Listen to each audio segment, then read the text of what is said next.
நம்ம தமிழ் சினிமாவில் ஸ்டைல்னாலே அது சூப்பர் ஸ்டார் தாங்க. சிறியவர்கள் முதல் பெரியவரை கட்டி போட்டு இழுப்பவர். இவர் ஒரு படத்திற்கு கமிட் ஆகிட்டா அந்த படம் வெளியே வரும் வரை அடுத்த படத்துக்கு காலஷீட் தரமாட்டார்.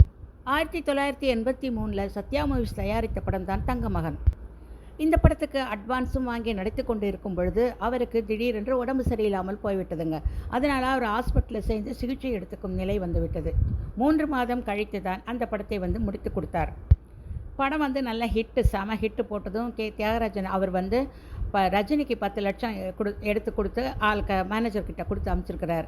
ஆனால் ரஜினி அதை வாங்காமல் மறுநாளே மேனேஜர்கிட்ட அதை திருப்பி கொடுத்து அனுப்பிச்சிட்டார். அவருக்கு ஃபோன் போட்டு அவர் கேட்டபோது, என்னால் படம் 3 மாதம் எவ்வளோ லேட்டாச்சு, அதுக்கு வட்டியே கணக்கே பார்க்க முடியாது, அதனால் இருக்கட்டும் அப்படின்னு சொல்லிட்டார். அது மட்டும் இல்லைங்க, ஹோட்டலுக்கு போனால் மின் தூக்கியாளர் லிஃப்ட்டில் இருக்கிறவங்களுக்கு பணம் கொடுக்கறது, ஹோட்டலில் சமைச்சு கொண்டாந்து பரிமாறுறவங்களுக்கு பணம் கொடுக்கறது, நிறைய பேசி அவங்கள மகிழ்விக்கிறது, எப்படி செய்வாருங்க ரஜினி.